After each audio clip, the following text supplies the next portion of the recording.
Welcome everyone to this webinar on Directing Agile Change. My name is Andy Murray. I'm going to be the host for this session from RSM and also the Deputy Chair of the APM Governance SIG. The webinar is going to be in essence delivered by Roger Garrini. Roger, would you just like to introduce yourself? Yes, Roger Garrini. I've spent a long time in the defence industry, have some experience of agile projects, perhaps not formally, but I think that's the case for quite a lot of people, which is one of the reasons we're here. Okay, so just a little bit of housekeeping. This webinar is being recorded, so it'll go on the community page and the APM resources page later. There is a facility for you to ask questions via the panel that you should have on the right hand side of your screens. Please do so. Where they're relevant and topical to the slide that Roger's talking about, I'll interject and ask a question on your behalf. Otherwise, we'll save them up and we'll try and go through as many as we can at the end of the webinar. And any of those that are unanswered, we'll keep the log of them and we'll try and answer them on the community pages after the webinar itself. The housekeeping, oh yeah, one last thing, there is a survey that will be issued, which is fairly standard practice for the APM webinars for those of you who are regulars. Please do complete those because they're valuable information for APM to gauge how these are run and also to choose topics for future webinars. So that's it in terms of housekeeping. So we'll dive straight in. So Roger, I know that you worked on this guide for sort of 18 months or so, and I attended a couple of workshops, but only sort of minor ones. So 18 months worth of investment. I've got a key question for you. Why? Why did you need one? Why do we need a guide? Yes. Well, a lot of people have shown a great deal of interest over the years in Directing Change, the main booklet that's produced by the Governance SIG.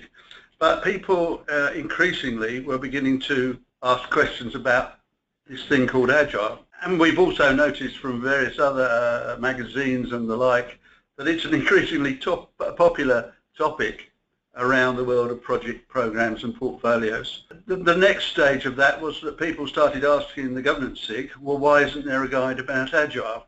And it was clear also that there were a lot of myths about Agile, which frankly were scary to the boards who were running Agile projects. Some of us who did a little bit more work on Agile realised it wasn't that scary, but clearly there was scope for people to get the wrong idea. And it was also clear that Agile was, above all, a different mindset.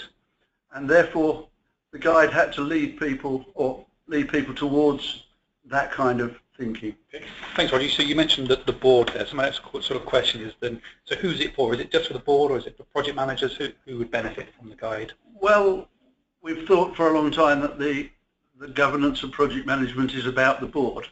And that's an easy statement, but it's all kinds of boards. So obviously a board of directors, an organisation, but it could be a society. It might just be a program board, a project board. Really, it's anybody governing project management. But we're also keenly aware that, of course, the next generation need to know about this before. So influencers the boards, so assurers, portfolio managers, reporting into boards need to know about this. So sponsors need to know about Agile. We will go on to show that it's quite a bit of a different mindset. Stage gate reviewers, with their responsibilities to reporting perhaps into the board, need to have the appropriate behaviour and attitudes. And of course, program and project managers themselves like to know that they're being governed properly. Sort of in essence then, it's not really different from the other governance guide that the APM has produced. So absolutely, yeah, so it's just sitting alongside. Yeah. Okay, so we know it's for sort of the board and people who influence the board or the next generation of those influences. So what's sort of different then about Agile compared with sort of traditional project management methods that's driven this need? Well, Agile work tends towards re-delivering, iterative delivery. So not one single point, that's it folks, let's all go home, but iterative delivery. It requires collaborative behaviour because it is about getting the users to know what's going on. It's about allowing decisions to be taken, not in the board or the boards, but in the work phase. So at the work phase, this might feel strange to some people, and because of that, and because it's iterative, it's not a one time for all, then clearly we're going to have to look at slightly different measures of progress, and how the project is going. It's summarised at the bottom of the slide. It is a different mindset. It is not completely different. You mentioned a while ago, Roger, that Agile and the myths surrounding it can sort of scare the board. So what sort of myths are these that we need to dispel? Well, you hear the software communities talking about, well, just let us get on with it, and that kind of doesn't go down very well with people who are trying to govern projects. So the first myth is that this is anarchy, and we would very strongly disagree. There is going to still be a requirement for discipline around the project and around the project people. In fact, in some respects, you might argue that there's more discipline required.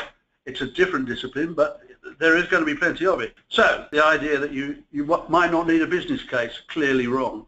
The requirements will not be recorded, clearly wrong. That you still need to do configuration management. You still need to know what you've delivered. So that discipline, essential for a project and common work for project managers, is still required. We're not just going to let the engineers engineer away and come up with something that nobody wants. And the next thing is, of course, it's just one of those fads that's passing through. We've all heard of them, but I think a fad that goes for now about 15 years probably has got some lasting qualities. And then there's a whole myth about Agile zeal, shall we say, where Agile is now the only way to run projects. That we absolutely disagree with. It is another tool in the box. It's a very useful tool.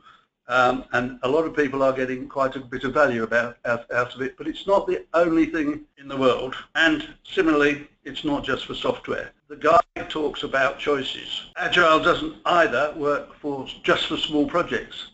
It's where it probably started, but it's easily scalable. But again, we're talking about the disciplines, and the guide covers how you might approach that. And we're not throwing the governance out that exists already, that it works. There are lots of projects that have been delivered over the years without Agile.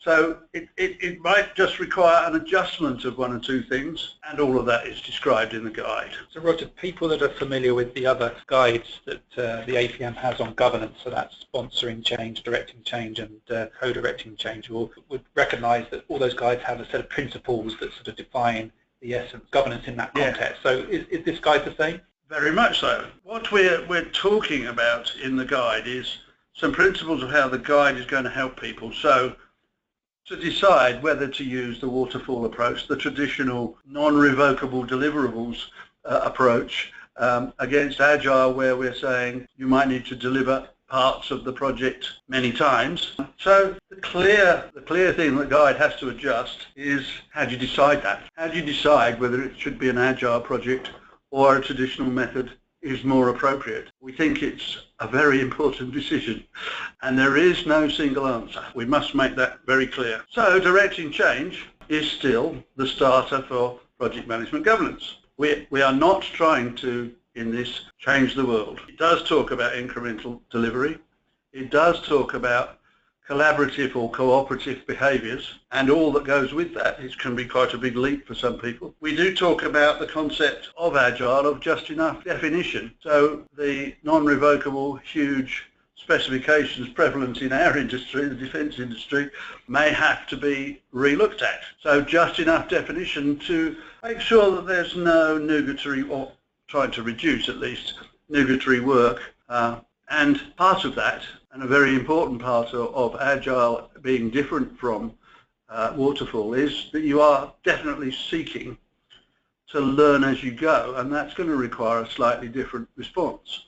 You know, the idea that we've never made a mistake in our lives, that all deliverables are wonderful, is going to change in this concept. We will look for people to perhaps fail and learn from it quickly, and that's an important concept. It's sometimes called fail fast, but I probably learn as you go. It's slightly more positive. So Roger, like how governance guides have some principles that underpin the guidance, now, Agile itself has some principles. So do you just want to run through some sort of key elements of those for those that might not be familiar with those Agile principles? Well, people can see the slides. I'm not going to read the slides in great detail. I would say that, in fact, we used the Agile Principles to produce the guide, in that we did have several goes if that's getting it right.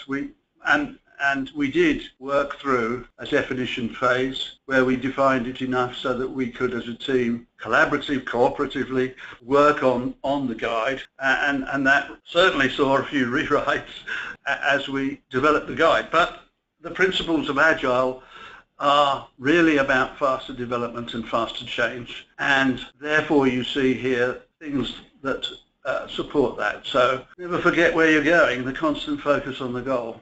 Something about collaborative working, cooperative working, we've talked about that already. That can be a giant leap to let the users see the end product before it's finished, or a part of the end product. Flexibility, delegation. Well, in lots of these you might say, well, what's different? And we would, I think, agree with you if you said that.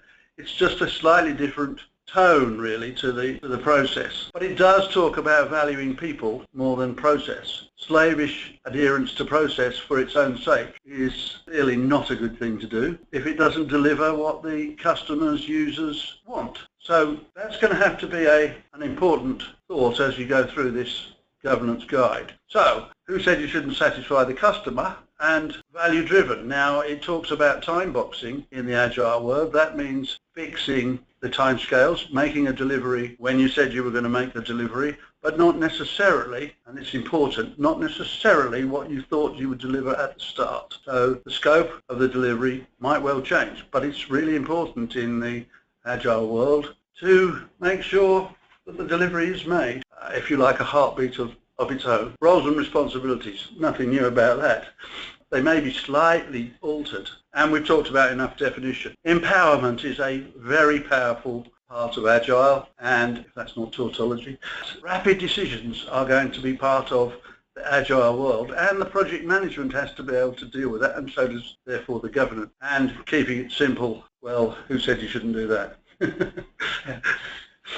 So Roger, you mentioned sort of roles and responsibilities there, and my exposure to Agile when I've used it, we've got all these different roles that are that come up, and trying to map those across to sort of traditional roles is sort of part of the challenge really for boards and others that are trying to embrace it. The word I want to use in talking about roles and techniques is agnostic. There may be different names, there may be slightly different roles. This guide is expecting to be suitable for all of them, whatever the new name is. So we've got project manager, we've got scrum master, we've got business change owner. We might have a lead. We've got a coach now. Program manager, portfolio manager is not there, but it's clearly going to be important.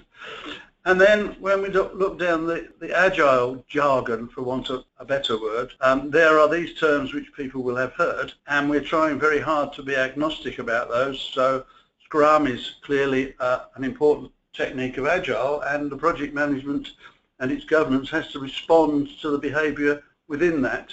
Similarly, Moscow, the idea of prioritising, must have, should have, could have, is quite important. And now we're talking about this time boxing as well, where the time scale is not going to change, but the scope is going to change. So the guide to governance has to take all those into account, or at least not prefer one above another. Yeah, so as you said before, the general principles of governance that apply regardless of which sort of role labels you're using, and it's the responsibilities that count rather than the label yes. that goes with it. That's a classic, isn't it? Yeah. Thanks for that, Roger. So you mentioned right at the beginning about Agile is applicable in some... Help in deciding. We're not telling people what to do here. What it does is suggest the factors that might... For some reason we've still got some comments on the slide, which shows at least that we were fixing it right to the end. Waterfall is the formal, traditional style of managing projects. So time is not crucial, might be a bit strong, but we all know that projects have slipped in the past, where cost is trying to be saved, where effectively you have a full understanding of what the project is about, and that you're following a good process, well tried, that's going to deliver whatever it is. There's not going to be a huge amount of change, although That's rare, I would suggest, that there's no change in a project. Waterfall project could be building a house. It's well understood, and you certainly don't want part deliveries of a kitchen before the rest of the house the roof is on. Agile is very much about incremental deliveries, doing things quickly, where we really don't know what the end solution is going to finally look like. And that over time, and in all industries now, there are long projects. And, you know, if you took the IT world, by the time you've spent 3 years designing and creating something, the technology has moved on so far that if you're not very careful, you've got the wrong technology and nobody wants it because the world has moved on and mobile phones have been created. You also, in that unsure, for want of a better term, environment, need to be able to work as a team, and the team has to own it. So everything in between is still possible. There may be parts of a project, for example, that are very clear and parts that aren't very clear. The IT into the building, into a new building, you might know how to do the building, but the IT might be not quite so certain. There is no reason why you can't have a hybrid, with some parts of the project using Agile and some parts of the project being slightly more formally, traditionally organised. So this is the most important question, when to consider Agile and how much. And we therefore have asked questions, as we'll come on to later, to help people decide that. We're not telling them for sure. Yeah, and actually that last point, Roger, relates to a question that's been raised by Ashok Singer around how close is this guide to Prince 2 Agile, which is a publication that came out last year, and that I understand the Agile language and also understand the Prince 2 actors. Will the guide add more actors, definitions, or overlap? I think it'll overlap. It's inevitable. As we said, we are not telling people how to do this. We're telling them the factors to consider when they're confronted with somebody pleading that it must be Agile. Yeah, so, and that way it's consistent with our other guides on governance, which is not prescriptive, it's not a method, but instead it's a prompt of things to think about when you're using these other methods and tools and techniques. That's why it's called a guide, I think. Yeah. It's not a method. Yes, absolutely.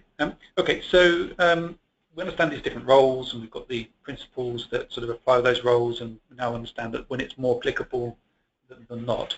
So how, therefore, do we need to change the sort of approach to governance if we're Agile to deliver a project? Well, in lots of ways we've already talked about the differences and the similarities. So we thought this table would perhaps be useful to people to kind of go down the next level on the governance differences. So traditional projects tend to be managed top-down. We're all very familiar with that, I think. Directors direct. In Agile, that's not necessarily the case. We would think that it is going to be governed bottom-up. So that's a tricky concept for some people to grasp, that they're not going to be able to control from the centre the next line on this slide, that it's not going to be hierarchical. That's going to do cause quite a lot of problems in hierarchical organisation. In that sense, we are very keen to say that part of the choice will be about the organisation into which the project is going to go. So if you have a very hierarchical, very centralised, strongly successful organisation using those principles, then Agile may not be for you. And you have to decide, because you are going to have to think in a different way, and your hierarchy might be damaged in some way if you're not careful. So the idea of learning through the project, if you don't need to learn through the project, then you don't need to use Agile. I'm not sure there's very many projects where that's true. But, and you are going to have outputs to your customer, to your user, to the person, the paymaster, along the way, which may not be exactly what your traditional hierarchical organisation would expect. This idea that everything must be perfect before it goes out and let nobody see it until so. This is not necessarily going to happen. We are seeking, as we've said quite a few times, to learn using Agile projects. Again, if you're not prepared for that, then that's going to cause some difficulties. And I think quite an important one, part-time working and different people working to different behaviours can be quite tricky, and people do need to think about that. Well, Charlie over there is working in this Agile, he's allowed to do what he likes. Why am I not allowed to do what I want? Well, maybe there's a very good reason, and people have to think that through, and I think that's what this is really talking about, thinking it through, and all the way down through these objectives you can see differences in approach which have to be considered. I've said really, there's no point in just reading the slides out. So Roger, our other guides include sort of hints and tips and so on. So yes. What have you got to offer on this one? Well, at the top level, we are talking about leadership in agile projects, not necessarily directive behaviour, as we've already talked about. So it's leadership, not direction. The new behaviour is going to be paramount to absorb this new culture, and that's the starter. You are going to be doing things differently. Therefore, get some agile training may well be an important part, and that's not just the people who are doing the work on the project. That's going to have to be the board having to think about the metrics it's given about a project, the behaviour of the project people, how the project manager behaves. His responses may have to alter. The sponsor for sure is going to have to be thinking about this project in a different way, and of course the team need training. I don't think you can change the behaviour without some sort of training intervention, because the team in an agile project is really driving and making the decisions, and everything will not float up to the board for decisions. It's got to be made at the coalface, or work face perhaps we should say. And to me that means it's about thinking, not about trotting out the same old management rote, we always do it this way, therefore we always do it this way. That will not work with agile projects, and we are trying to persuade people in the guide to think about that. Yeah, so mindset has come up sort of, I guess, through that and in some of your previous discussions. So I use sort of behaviour and culture as another sort of term for your mindset. So, does the guide talk about this thing? We do, indeed. So the behaviour within an agile environment, agile project, agile portfolio, whatever, the board is going to have to behave in a slightly different way and set a different culture around the project. They've got to, I've put it here, support strongly.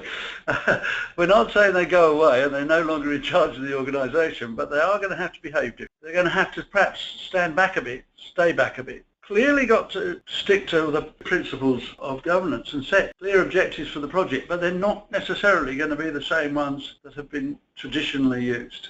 Therefore, they need to empower the team, and that can be quite difficult. Yeah, I mean, it's interesting. We had a question sort of related to this board role, which is from Marie saying, if decision-making is team-based in Agile, what's the difference in the roles and responsibilities of the board compared to traditional methods? I think you sort of covered an element of that there, but what does that, in terms of responsibilities, how does it affect them? Well, it means they can't charge in and start telling people what to do instantly.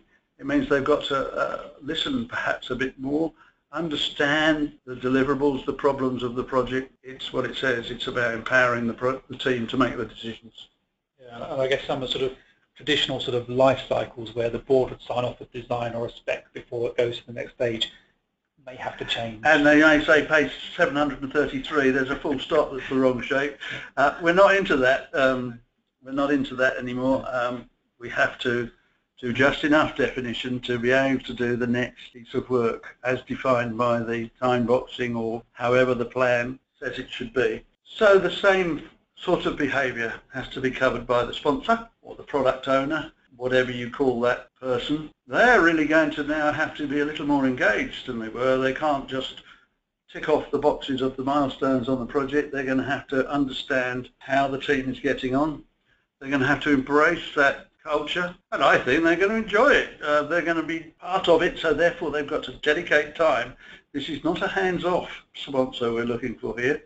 This is a hands-on, riding the wave behaviour. And there's a question from sort of related one from Esther here saying, what's the biggest impact of the sponsor? Is that it? I think it is. It's going to be supporting the team. Not to say that they're not going to challenge, of course not. But they've absolutely got to try and support the team, providing they're happy that the competence is being applied. Nobody's saying the sponsor doesn't have the authority. They're saying he's just going to have it in a slightly different way. So also the project manager. The project manager is now even not necessarily going to tick off every part of the project. He's got to delegate to the Agile team. He's got to collaborate or cooperate, and he's got to try to help the team rather than direct it.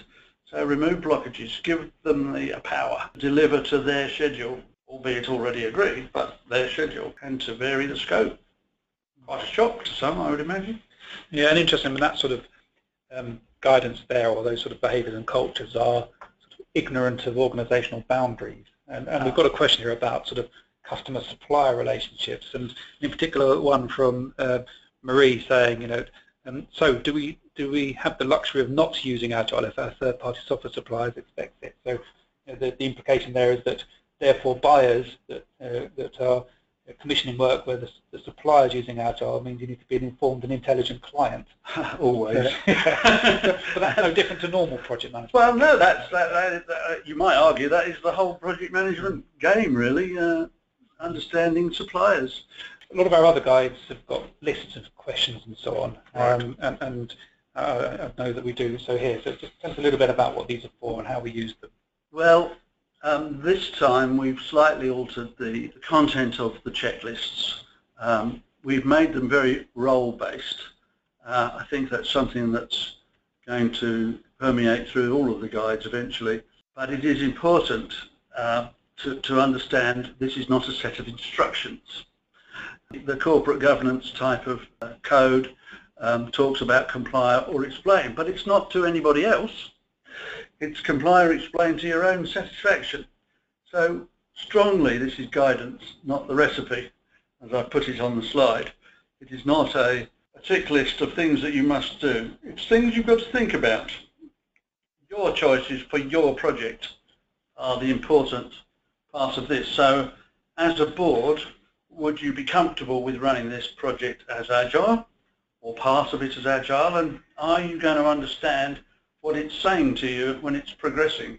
Do you understand what the progress is? Is it good? Is it bad? It's still going to be an important choice, but we do ask a series of questions in the guides, in the lists, that might help the board decide what they're going to do. So too with the sponsor. Behaviour, her behaviour might be different, but it's got to be, you can't just say we need to be Agile. You've got to be comfortable with the choices, and you've got to be prepared to work with them. So with the project manager and the independent reviewer, the maturity of all of those people has to be similar, at least, to allow an Agile project to progress properly, successfully. So we come back to the fact that this may lead to training as an intervention to help this project succeed. So we're not going to go through the checklists here, but there is a series of questions you might ask yourself when considering whether to use an Agile project or a more traditional project methodology. Those questions sort of half a dozen, 10, 100? Looking quickly at the guide, he says how many? Well, there's about a dozen, I think, in most cases. And that's for each of those sort of roles? On average, yes. Yeah. You get a series of questions that, of course, you've got to guess what your role is in. But you might, I think it's quite important, as the project manager, you might ask, have my superiors made the right choices? And you have perhaps something to point to suggest that they might change. Yeah. And that's an interesting point about the roles, and we talked about those roles earlier, about what role you might play. So Ed's asked the question, how do we see the role of the project manager and Scrum Master? Are they one and the same? Project manager more about governance and Scrum Master more about day-to-day management and so on. Does the guy go into that level of... Not particularly, because the project may have both, and really it's up to people to understand where they fit into the organisation in their project, and then ask questions. Of course, the project might not be wholly Agile. Parts might be Agile, in which case you might have a Scrum Master, which is after all a jargon term, behaving over here, a different set of people behaving differently in another part of the project, and the project manager has to know how to deal with both.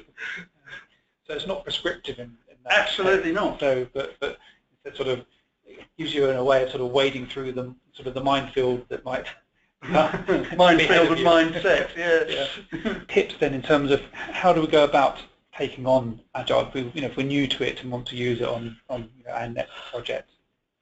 Well, Agile is really no different. We are still trying to cause a change or deliver something to effect a change. we still have to take the people with us. So the 8 steps of change in this slide here are really no different for Agile than anything else. You still have to go through the process of getting people to do stuff and stick at it. It's no different. It's just a different flavour of how to achieve what you need to achieve. We won't go through this. It's almost a traditional diagram, but Agile is no different. It's still trying to cause a change. I've got some sort of questions that sort of that have come up, Roger, that sort of weren't sort of in time with the slide at the Okay. we were talking. So I'm just going to sort of cover a few of those while we've got a bit more time. Yeah. And some of them sort of, I think quite a few of them are relating back to roles again, so not surprisingly so. So we've got a question here from Alini, I think it is, that says around the board, and is asking what sort of measures the board can use to assure themselves of progress. How do they satisfy themselves that an Agile project is progressing? Well, I mean, if you have multiple deliveries with varying scope, it's no good saying, are we delivering on time? Are all the milestones being delivered? So that would not be a very good measure for an Agile project. But what might be a good is how are we achieving the key points of the specification? How are we getting on with doing what we said we were going to do? No different to any other projects in that sense. Are we doing what we said we were going to do? Yeah, it just stems from that. It's not that different, but you have to decide what your project is trying to achieve and how it is trying to achieve it. Is it doing what it said it was going to do, whatever that might be? So another one here around any sort of tips, if you like, around how you get your governance team, or I guess those involved in governance, to embrace and understand the concept of the minimum viable product and the iterative nature of delivery. I think that's get them to read this guide might be a good start.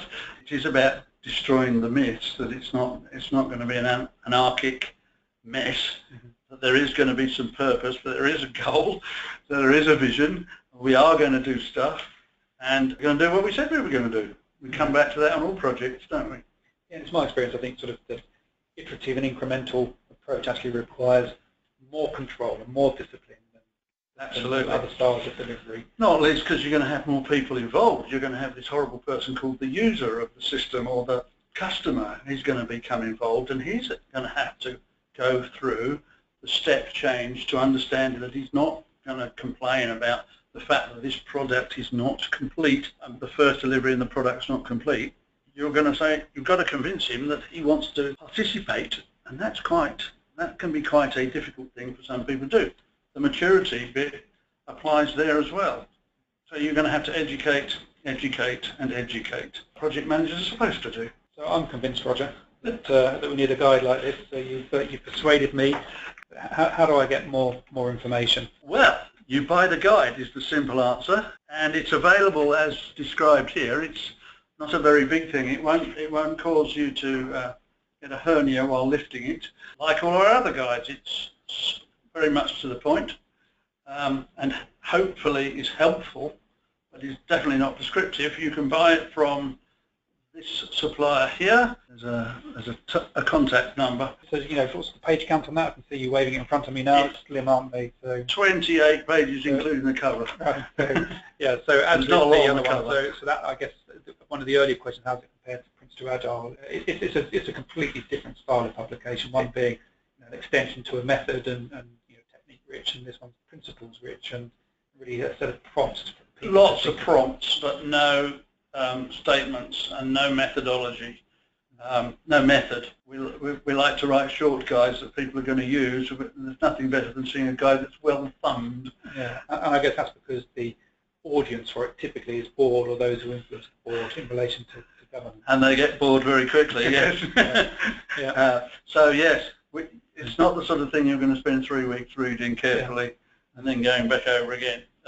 We would hope that you'd read it several times in an agile way. And all for only £15. And all for only £15 if you use the code, a 20% discount on that. It's a steal. We do have a few more questions that sort of been posted, and I think most of them are drifting into that technique Right. element, which isn't sort of really covered by the guide.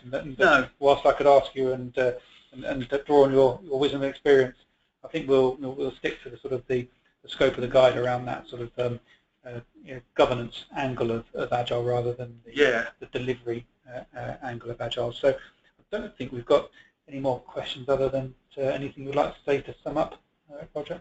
I mean, I think the really important thing is to read this with an open mind and bear in mind that we're not claiming to know absolutely everything about Agile. We're claiming to talk as if we know a little bit about the governance project management. And this is another technique that project managers and teams might want to use to get a successful outcome. And we're all in favour of that, after all. Yeah, it's a guide. Guide.